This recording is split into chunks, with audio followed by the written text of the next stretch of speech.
That's Rosalinda Rivas, who is our fearless leader for the CPA board. And she is going to be presenting equity in the workplace. So I'm going to pass this over to you, Rosalinda, and then you can introduce everybody that is a participant for that. And you're doing great. You are doing an amazing job. I'm so proud of you. Wow, thank you. It really has a lot to do with the support of the board that I have here, and then all of you being so patient. As this is our first virtual conference that CPA is doing in the history of CPA. This is our 53rd year anniversary doing state conferences for the state of California with all of you. So this is exciting. It's our first virtual one. So this is, even though we've all been Zooming, this is new to all of us on the platform. So I really want to say thank you to all the audience for being so flexible and patient with us, even with all the little minor glitches that we have. And I want to thank the staff and support that are working so diligently behind the scenes, even though you don't necessarily see them. We're on utilizing a platform called WhatsApp, and we're texting one another and troubleshooting different things. So as you can see here, I want to thank this awesome group, because without their engagement, without them being participating and helping out, this would never be possible. And so as you take a look at this group, I just want to say, can you imagine yourself being part of this group? Yeah, I can see many of you being part of this board. And it is a volunteer board. We pretty much meet virtually, and we do a lot of planning of different workshops and things. And it's a lot of fun. And when we go back into being live and being hybrid, it's going to be even much more fun. So definitely want to encourage you to consider joining us and helping out. All your talent and expertise in project management for events is grateful. All the any tech savvy that you may have to contribute to make this organization better. We definitely want you to challenge us, to help us improve, because we are a reflection of all of you. So we're all in it together. So just want to say, let's see, it's 12:55. Want to honor a little bit of our time, but why don't we get started? Are you all okay in getting started a little early? So this is what happens when I'm presenting, right? Okay, so let me get started. So going to go over really quickly, and I say really quickly, 1 hour, right?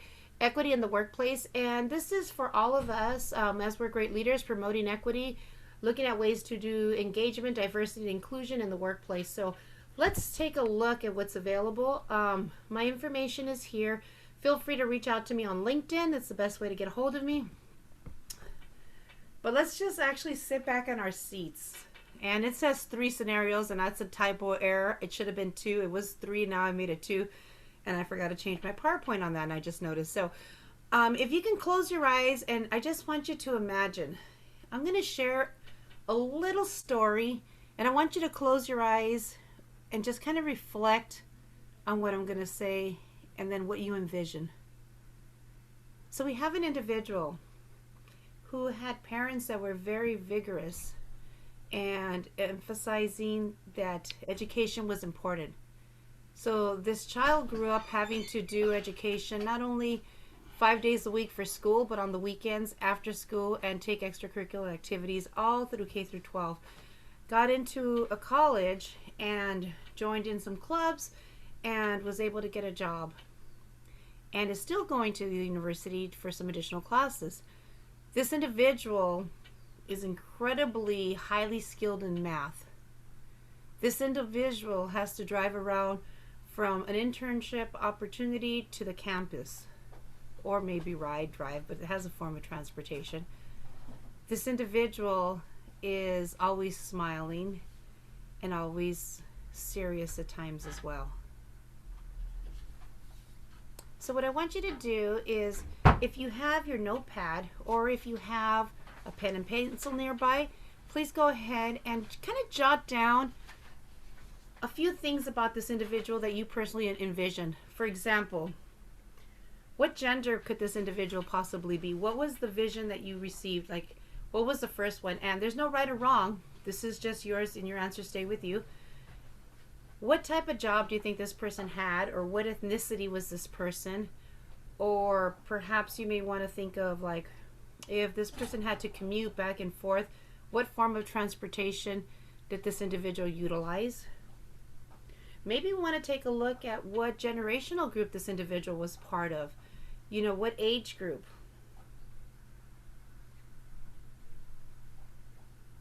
Whatever your thoughts were, whatever you envisioned and you imagined, just jot a few bullets down. That's the first one. A second one is of another individual that grew up, and this individual completed school, got accepted to a university, decided not to, spent many years doing video gaming, didn't have a job, didn't need a job, stayed at home for many, many years. And the individual enjoyed, and still does enjoy, spending about 4 to 6 weeks with friends. And with friends, it's usually on a trip, going somewhere. Well, this individual finally was able to get a job, or got a job, or I should say, decided to look for a job or attain a job. So if you can write down a couple of things about this individual that you're envisioning. What gender? How old is this person now? What type of job might this individual have as their first job? Perhaps it's full-time, part-time.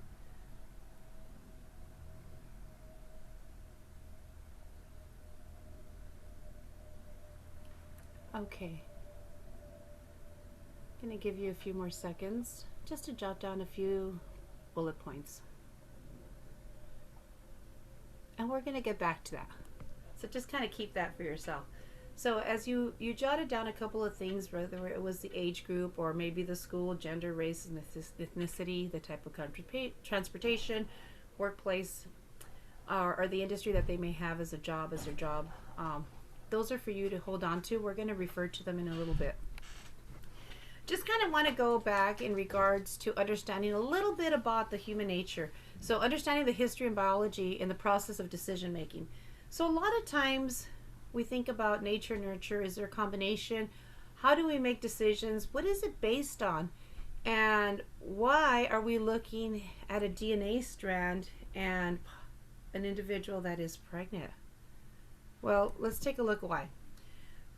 Dr. Susan Fisk explained that when it comes to an unfamiliar social situation, there are fundamental differences.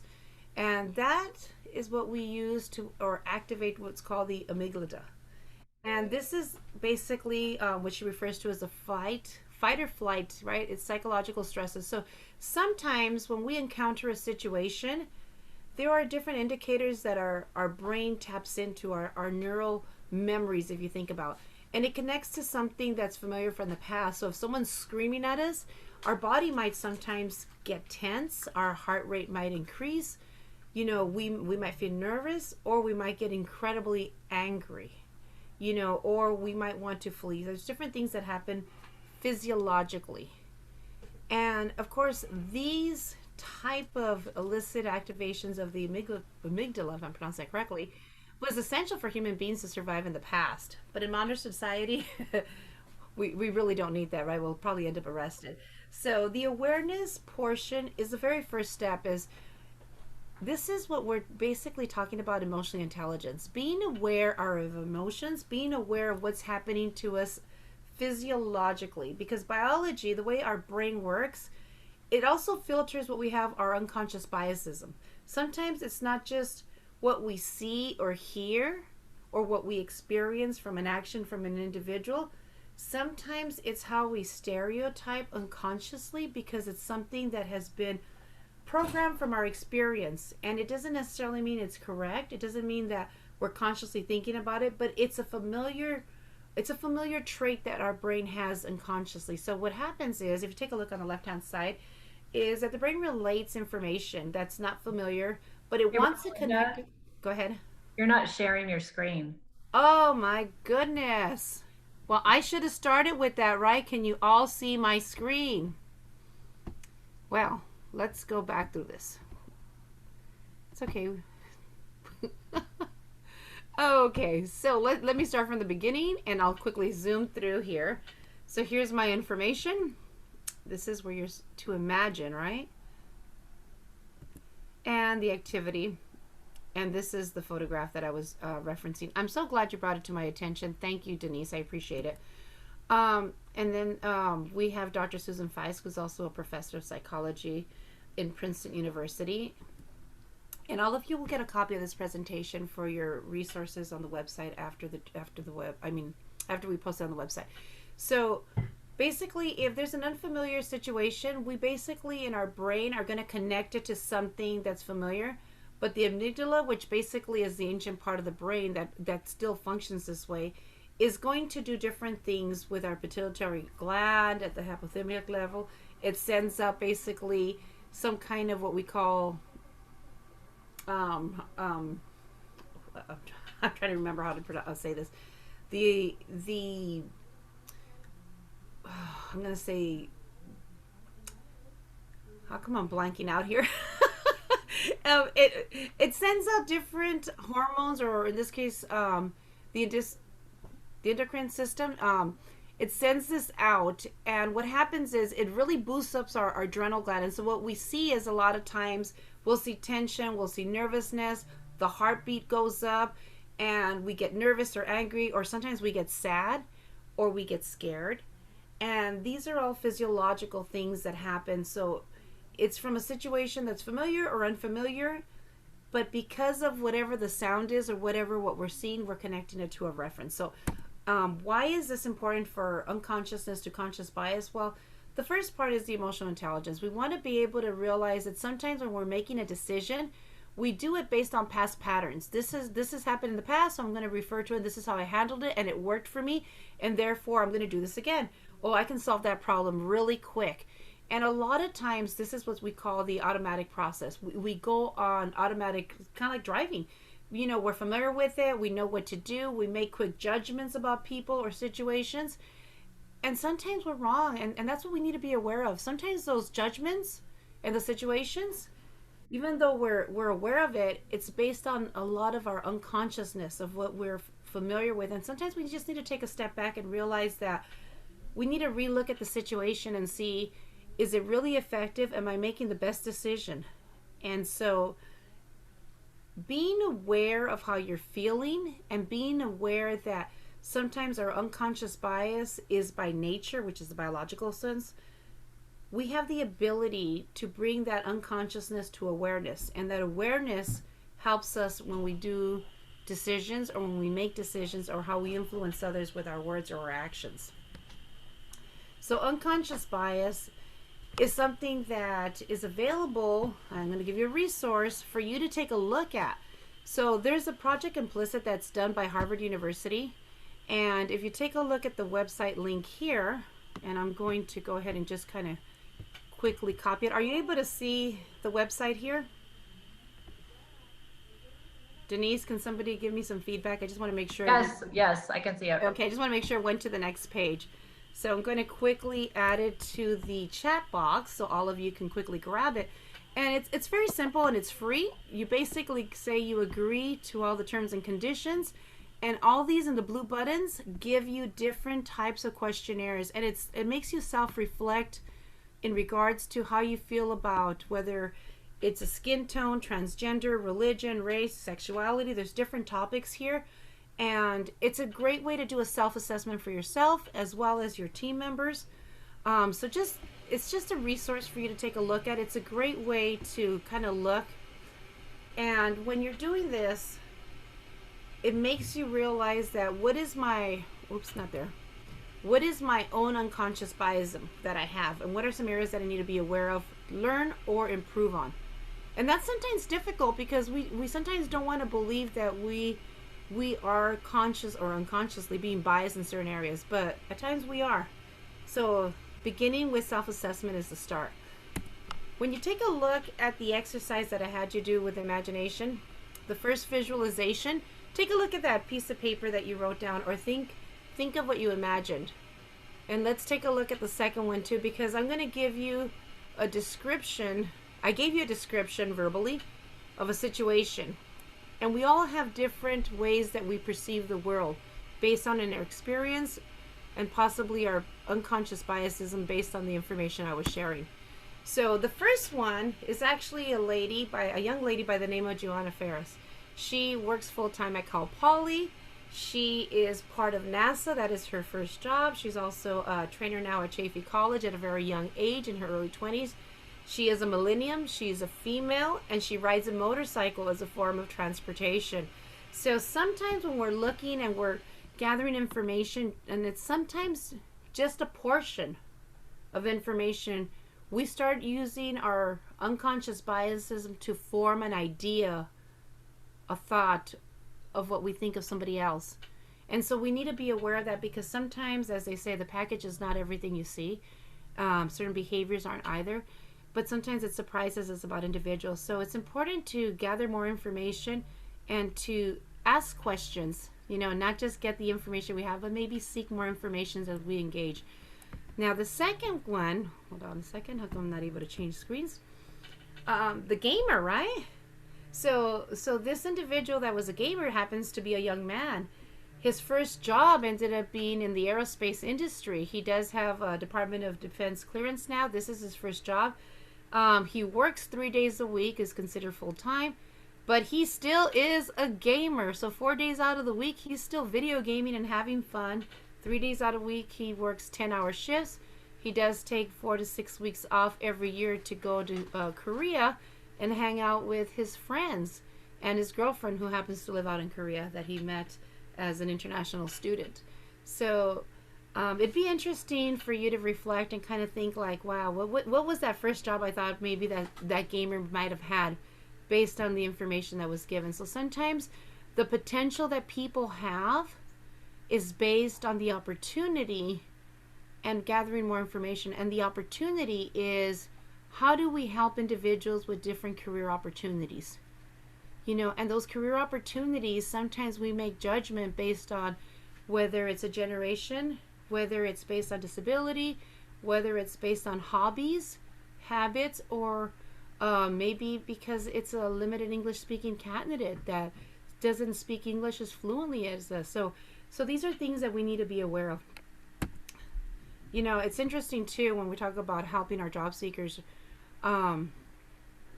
Monica mentioned about neurodiversity, and we're going to talk a little bit about that, because that's another huge piece of it. But really quick, the 4 pieces are different types of unconscious biases that exist. The first one is the affinity, right? People that resemble us, they fit in with us, so they're going to fit right in because they look like me, they think like me, they act like me. Confirmation bias is sometimes we run across people and it's like, oh my gosh, they're so early. Because they're so early, that must mean that they must be really great at managing their time and deadlines. And so we lean towards people and say, you know what, this person is great, because we confirm it by one characteristic that they have. And they might be early, but they may not meet all their projects. Maybe they're constantly taking long lunches too. We don't know, right? So just be aware that sometimes we make decisions on who we're hiring or who we're helping a little more based on certain attributes, or one of these 4 unconscious types. The other one is the halo effect, right? Oh my goodness, this person is such a great presenter. They're such a wonderful public speaker, so they must be great at managing people, right? So then we think the halo effect is because they do something outstanding in their performance in one area, that we think that it must be for a whole, versus seeing if they do in other categories. Because sometimes someone may not be a public speaker, but they might be great leaders in managing people and uplifting them and getting them engaged. So we need to take a look at that as well. And then the cloven hoof effect. This is basically, this individual just dresses differently. They're not even dressed appropriately. Look at their fashion style, or maybe it's the type of music they listen to. So sometimes we may not want to help someone as much because of this. So we want to be aware of that, because sometimes those are things that hinder us giving our best to help other individuals. And those individuals could be our job seekers, or even in the workplace, our colleagues, or in the community. Okay, let me see. Give me a second. My thing is frozen. Okay. So basically, how do we handle unconscious biases? Well, there's 1, 2, 3, right? The first step is slow down your thinking process. So as you're thinking to jump to a conclusion, you're thinking about making a decision based on past habits and experience, stop and take a look at all the variables Maybe ask some other people for input. You know what, this is how I'd handle it. I'm sure that'll work. But you know what? I'm going to ask Melina for some assistance. I'm going to ask Elizabeth. I'm going to ask Sergio and Greg and even Vince and then Anne, So reach out to other people to get some insight, because the more insight and gathered information you get from other people, the more you could see a bigger perspective and you get other opinions that you have not considered in the past, or maybe it'll confirm what you're wanting to do, and therefore it's like, okay, this is good. So you make a much better decision. And then, of course, the third point is to build practices on your decision making process, right? To take a look at your conscious and unconsciouses, challenge yourself, be self aware. Where are you at on the psychometric assessments? In regards to the hiring process, or in regards to teams, how you handle teams, how you handle coworkers, how you're doing outreach with companies. So all of that is not just for individuals, but it's I'm going to say not individuals, for workers or in teams, but as a community. So in the workplace, we've seen this picture, but here's another reality. If you take a look at the far right one, the reality is in the workplace, there's sometimes resources given more to individuals than others. And sometimes people just have such an abundance that they have such a great view or a great opportunity for things. Others have just enough to get by, and some are given limited to no resources. And because equality, equity, and reality has been such I'm going to say, an unbalanced practice in the workplace, the Office of Personnel Management of the United States has done some research and studies around America, and they're basically saying that, yeah, with diversity and equity, inclusion is really important. And companies and America, we want to strive for more inclusion. And the benefits of diversity, when we're talking about inclusion, is really to help our communities, to help us be more responsible with humanity, right? To be more responsible in the workplace, of course. And it's to increase innovation. And increasing innovation is critical because things cannot always be same old, especially with technology advancing and growing so quickly.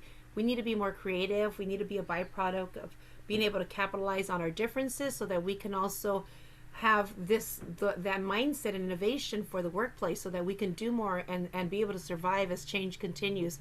And we saw a lot of that, unfortunately, with COVID. So many businesses had to close down because they were not able to, for many reasons, maybe change with the times. Many places closed down. They were not able to quickly go into a technology sector or even apply for some of the small business loans. So there's many variables on how businesses are impacted or how people are not able to take advantage of things. So definitely looking at diversity and engaging with others is important, because we want to be able to have our workforce be an investment for a better human capital, individually, for the company, and for the community.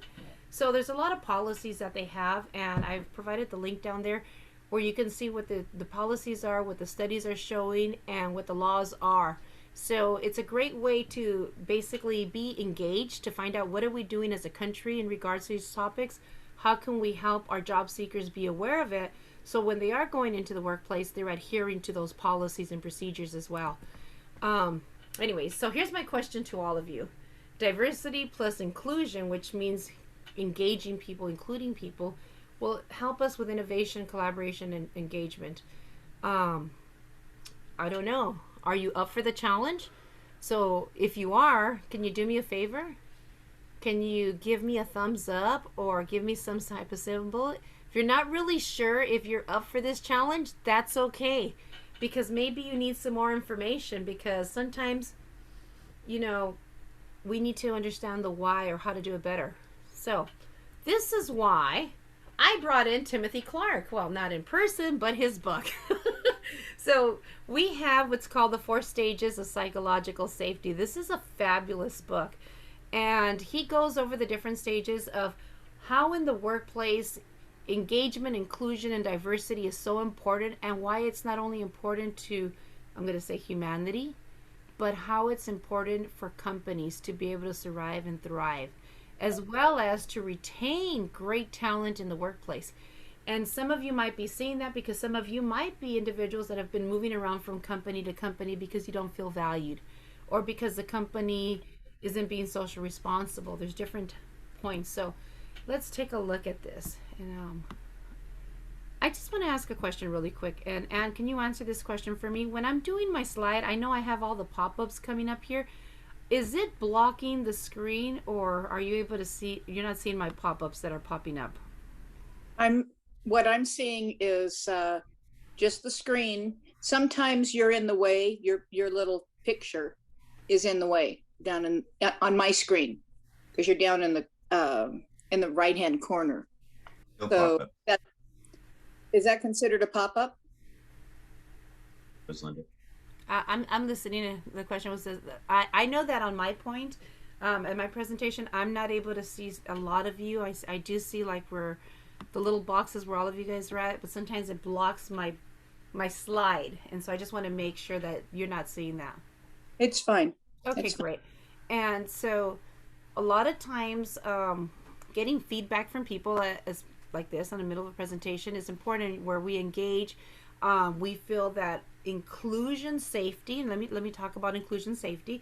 Inclusion safety is where you feel accepted, and you feel accepted by others. So sometimes when you feel accepted by others, you're willing to ask questions that might be embarrassing or might be scary, but you feel safe enough to do so because there's respect and there's permission that's been granted along the way. So this is why in the middle of a presentation, I can ask for team for feedback in the event that maybe I'm making a mistake without being shy about it. So why do I bring that up as an example? I want you to take a look at the diagram here. On the left-hand side, the arrow going up talks about the increase of respect. The more respect there is, the more people feel valued and accepted. But there's a difference between being respected cordially and being valued with permission to really feel safe about situations. So if you look at the right-hand side, it says permission, and it goes across that way. And the permission is to be able to be engaged. So at first when we take a look at people, when we don't know them like one another, is do you include them? That's a question. Do you include them? Do you welcome them in? Do you engage in conversation? Do you ask them to join you? Are you freely engaging with people to make them feel welcome? Are you freely engaging with people to make them feel included? And this could be done with your words and your actions. Now, sometimes cordial respect could be an example where you say, oh, it's great to have you be part of our team. And then you walk away. You don't invite them for lunch. You don't engage with them throughout the day or throughout the week. And there's a big separation, but you just say hello. So somebody new to the workplace, they might not feel very included. They don't feel very safe about truly feeling engaged or included or having that inclusion safety, because the respect is there, but they have not been granted permission to join them for lunch or in conversations or on projects or things of that nature. So the first part is to think about being included. The second part is the area of learner safety that we're going to go over is basically, do you feel safe enough to learn? And the third is to contribute, to be able to share information and to do more things innovatively. And fourth, now here's the challenge part, the challenger safety portion. This is, are you willing to challenge the status quo? Do you feel safe enough to be able to say, hey, here's how we can do things better? And a prime example would be, hey, look at our website at CPA. It's not a complaint, but you know what? We need to change it up. It needs improvement. Having conversations and dialogue, being able to have crucial, difficult conversations to see, is it better for the organization, and wanting to create a paradigm shift of change. If you don't have those bottom layers of feeling included, to feel safe, to contribute, and to challenge for the sake of greatness and change or innovation, you'll never get there with your workforce or your teams, or for this in your family dynamics that you may have at home. All right, let me see. My little arrow's not working. Hold on a second. All right, so as I mentioned, stage one is the ability to unite diversity and the beauty. The beauty of this is to include everyone. There is what they call an inclusion threshold, and the inclusion threshold is really about opening the doors and welcoming the people to be able to be part of the organization, projects that you're working with, and let's take a look at what Gandhi said. Our ability to reach unity and diversity will be the beauty and the test of our civilization. Are we able to really connect with one another and to really include and help one another?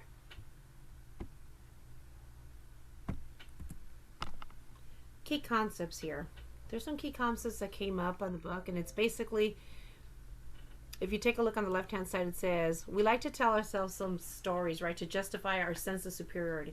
So sometimes we like to say, oh, I'm better than this person because I make more money. It could be this, the type of clothes I wear, the type of car I have. Sometimes it has to do with status. And the key question about how we feel sometimes, or how certain individuals might feel, it might be, why do they feel superior than other people? And if you do, maybe we do at times, why do we feel that way? You know, is it a moral principle of inclusion? Right? Or an inconvenient truth of yours? And so these are questions that are kind of difficult to ask ourselves, and you don't have to share with others. But let's think about that, because sometimes status, rank, and salary, and we have somebody joining us. Hi. I can hear a little child. Sometimes interferes with how we judge people, or what we think of them, or maybe we don't include them because we feel, well, you know what, they are, and then we use the words they, right? We already create a separation with our words, and then we do it with our actions. This is only for this type of group or for that type of group. We create exclusion instead of inclusion. So the key question is really to ask ourselves, do we want to create inclusion safety? It helps us understand the cultural differences, but you don't need to be an expert in those differences. You really don't. You just need to be sensitive and appreciate them. And how do we acknowledge and show sensitivity and appreciation in a cultural difference that exists in our team? How are we going to do that? Well, part of it is really to practice inclusion is when you practice it. You have to behave that way until you believe it, right? You fake until you make it. Some people say sometimes is you change your way by doing it, and the more you do it, it becomes a habit. And one person to another person, we're all human, and we all have different things that we can contribute. And so if we acknowledge that and we start including that as part of our mindset, I think it's our first step, and this is what he emphasizes it.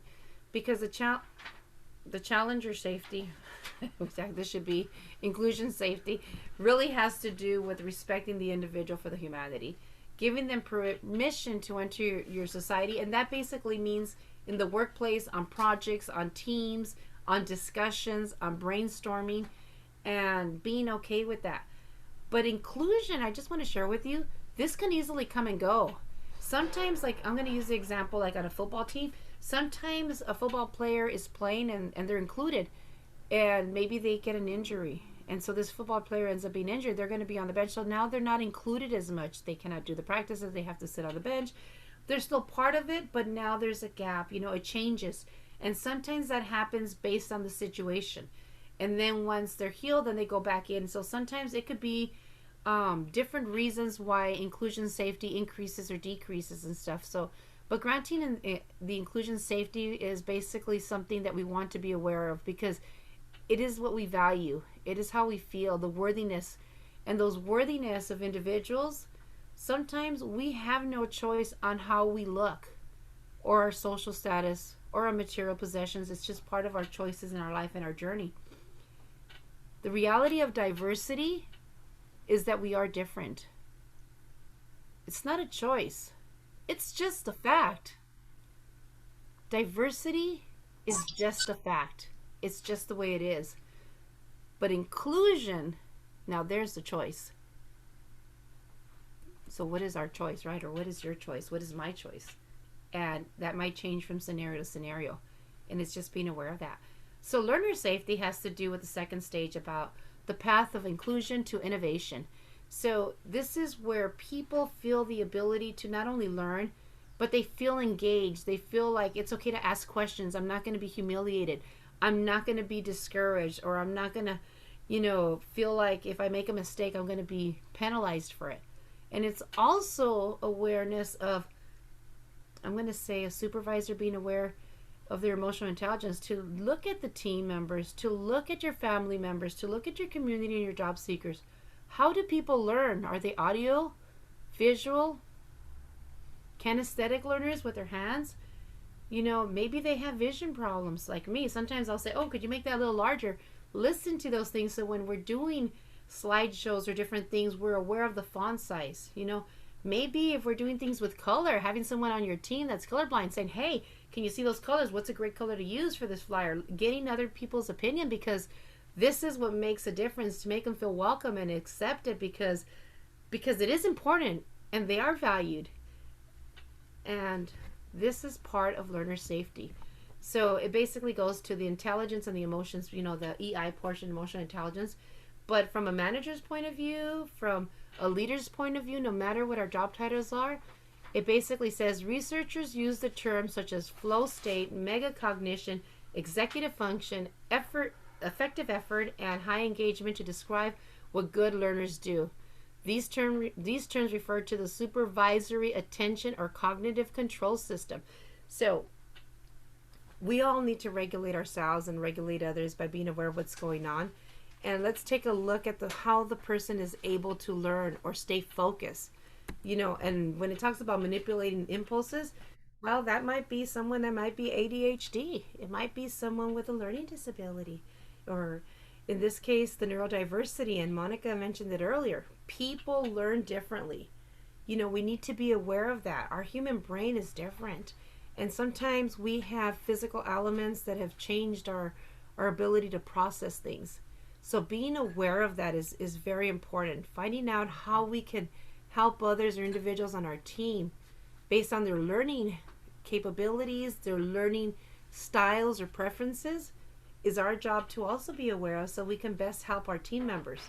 And so anyways, Judy Singer basically coined the phrase and stuff, and her along with Harvey Bloom. So I just wanted to share that with all of you, because this is another great part to take a look at and research so we can learn. So learner safety basically is to respect the individual's innate need to learn and grow, right? To give them permission and encourage the exchange of engagement. Encouragement is so important. If people don't speak up, ask, take the initiative to include them. Hey, what do you think about this? What are your ideas about this? What do you think about this? Are you getting this idea, or doing more one-on-ones with them?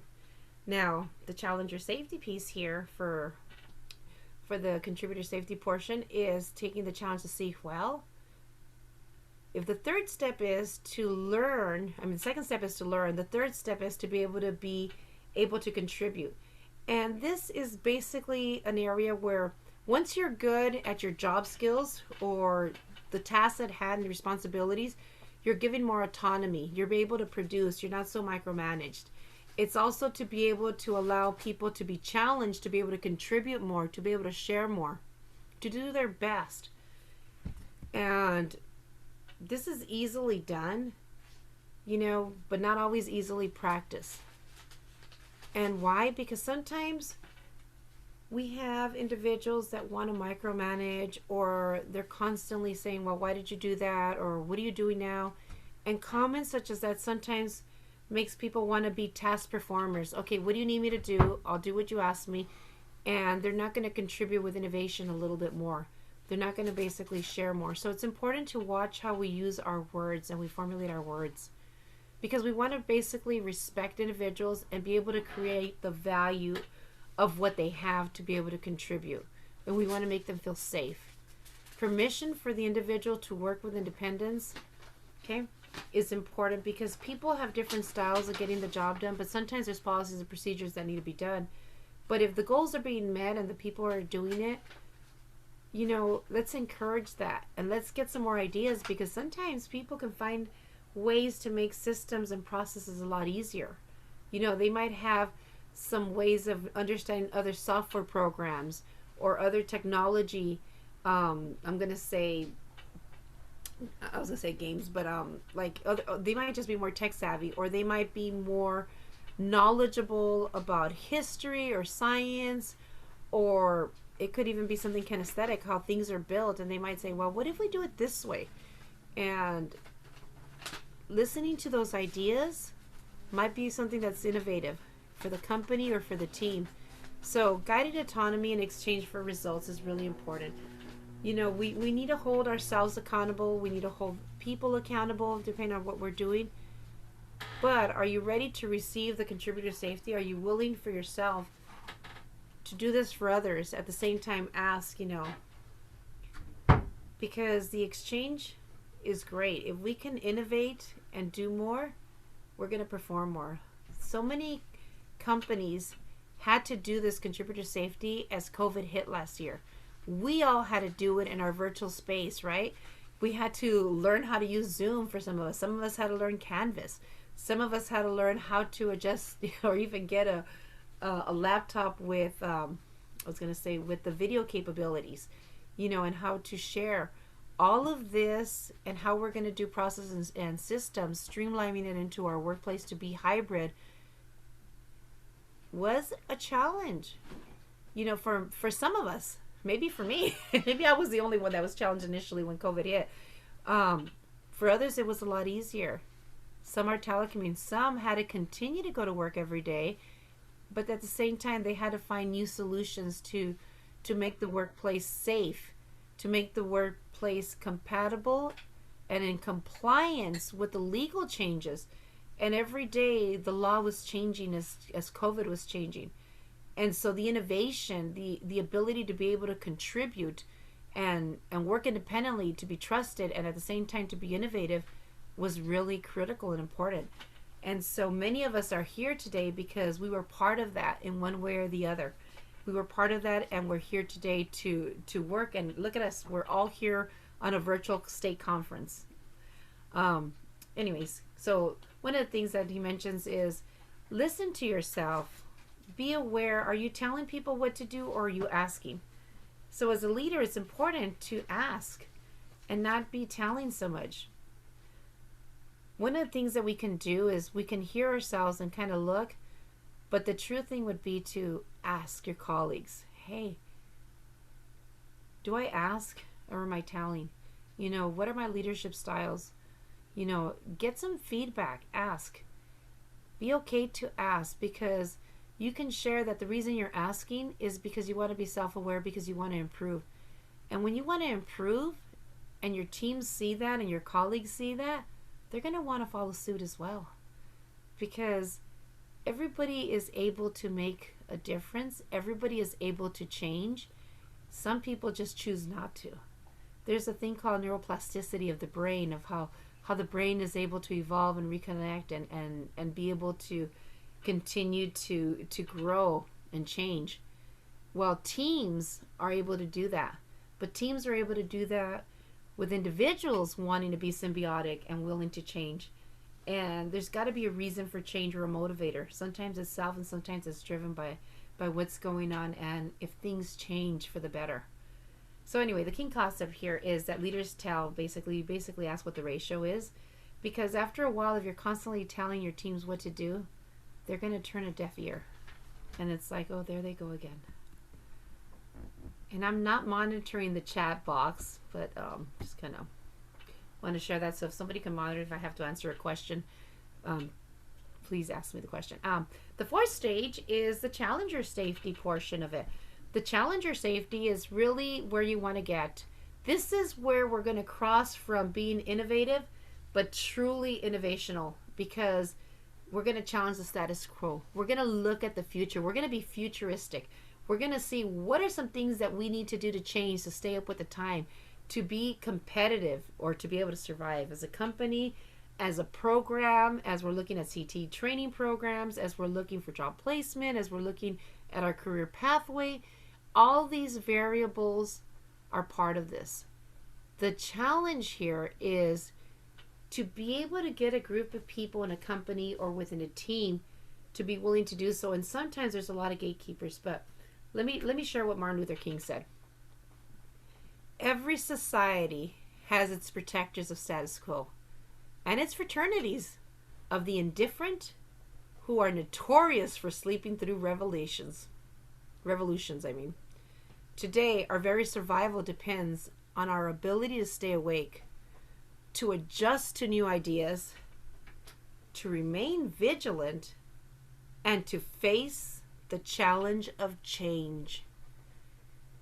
And if there's one thing that I can share with you is I had a boss um, Gary Wright, and he would always say, he'd always call me by my last name. He'd go, Rivas, Rivas, come here. And so I'd go over there, and he'd say, Rivas, change is constant. So get uncomfortable with the change, but get comfortable with the idea that change is constant. So you might as well just get comfortable with change. And so he would remind me all that every time he would change. Oh, now you have to do this. Now you have to do that. And I would get flustered. Oh, and so adaptability to change is essential. Change is a fact. The weather changes. Managers change. Grants change. Systems and protocols change. People change. Our ideas change. Our habits have changed over time. But what are we doing to have ideas? What are we doing to have ideas to be innovative, to challenge the status quo, and to make a difference? Well, we've seen change on the political arena in many things. Oh, yeah. Right? And thank goodness for that. Thank goodness for those that are willing to step up and voice up and to be willing to say, hey, this is not right. Hey, I'm going to speak up.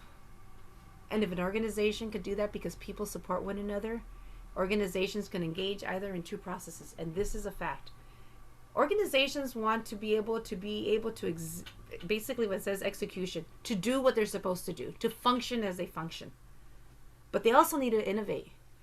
And the reason they need innovation is because we need to create a delivery of value for those that we work with and a delivery of service. And that delivery of service is the value of not just what the company does, but the value of what we do for our workforce, which is what we do for one another. What we do for you, what you do for us. Even here on this platform, in the workforce, in your homes. Sometimes the status quo to change and make a difference, to break patterns, to do things differently. It all begins with the ability to have those 4 different steps. But it's so critical to survive by having the ability to challenge the status quo and not to be reprimanded by that idea, by your boss, by your colleague, or to be penalized by an organization. So when we think about the respect for an individual's ability to innovate, it's also about granting that permission to challenge the status quo in good faith, which means you're not going to get in trouble, you're not going to be ridiculed, you're not going to be ignored, but they're going to take it into consideration. It's the ability to be able to cover in exchange for candor, to feel safe enough to say, I disagree. And here's an idea of what we can do better because here's what I see in the foresight. Things are changing. I think Eduardo and Sally and Monica for sure said the way things were in the workplace may not be. Telecommuting and hybrid working from the office and from home might be the new norm. We may not necessarily always be at the work site all the time. And then for some industries it might be, but not in all. And what can you do for your company, your program, your grant to change or make a difference, to survive and to grow? There are many grants coming out right now because of people coming back into the workforce because they're starting to get off of the unemployment. There's a lot of grants that are out there for CET programs. What are we doing with technology, with our job seekers, with our programs to evolve, challenge the status quo a little bit, and to change it up a little bit so that we can be competitive, so we can do and receive more services and grants for our job seekers? What can we do to change the way we do maybe program deliveries and curriculums, even on our soft skills? What do we need to change up and add? Because it's needed, because if we don't change our curriculums on our soft skills, our job seeking skills of what's out in the workplace, then our job seekers are going to lose out on that opportunity for opportunities of career pathways. And we're all in it together to help people in the state of California and everywhere with employment opportunities for careers. And even with ourselves, what do we need to do, right? Even for ourselves, we can ask that question, what's our challenge? So that we could challenge our own status quo in diversity, which is just a fact, but it's really more about inclusion. It's about engagement. It's about trust and permission that we need to give others and we need to receive. And it's an earned thing too. It's an earned thing. And it's going to take time for some people, and for some it may not, but for many it can.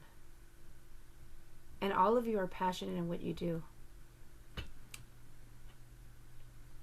So innovation means looking into the foggy future and trying to make something better by connecting the things that are normally not connected, right? Using the divergent, lateral, associated, or nonlinear thinking. Thinking out of the box, right? You basically have three options. You can exist or learn, right? Connect things that you know with knowledge that you have with the existing knowledge that exists. Or the existing knowledge that you have and gaining new knowledge, right? As we do by attending trainings and reading and keeping up with different policies and regulations. And maybe it's the new knowledge that you gain with the new knowledge that you receive from others as well. All those are different ways that we learn, different ways that we gain information, and different ways that we expand on our innovation to engage, to change, and to create, most importantly. And we do that through many different processes, such as the process of inquiry, asking questions to one another, collecting data, recognizing patterns. Sometimes they're easy, sometimes they're not. Reaching to conclusion, making decisions. Oh, it didn't work. Let's start over again, right? Let's try something different. But the process of inquiry, to be able to go through the cycle, is so important. What we do want to avoid is the paternalism and the exploitation, right? The paternalism, let me tell you what to do. Let me tell you what to do. The exploitation is, I'm going to take advantage of, you know what, this is your job. You can expect to work 12 to 14 hours a day and get paid for 8 hours. It's just our industry. That's what we expect. That's exploitation. But sometimes when there's so much exploitation, it becomes accepted. And people follow suit. And guess what happens? Oh, if you want this job, yeah, I work 12, 14-hour days. You can expect that too. People that tend to be exploited for some reason, they accept it as well. Don't fall under that section. Be a voice for change. Just remember that your real job is that if you are free, you need to free somebody else. If you have some power, then your job is to empower somebody else. This is by Toni Morrison. We're here to help one another. The more we help rise other people and help other people, the more we help ourselves, the more we give ourselves opportunity to grow and be able to learn something new, be able to do something new, be able to do more for others. And in summary, I just want to remind everybody that the 4 stages of psychological safety is the inclusion safety, which are genuinely, you want to genuinely include people. The learner safety, be safe and supportive, allow people to safely learn. The contributor safety is the portion about diversity-minded, being able to respect individuals who bring value, ask for ideas, have them share ideas. And then the challenging one is to be able to go against the status quo, be able to have ideas that are valued and without being punished, without the fear of being punished, embarrassed or fired or marginalized. And by doing that, these 2 models here are just the 2 models that are in the book.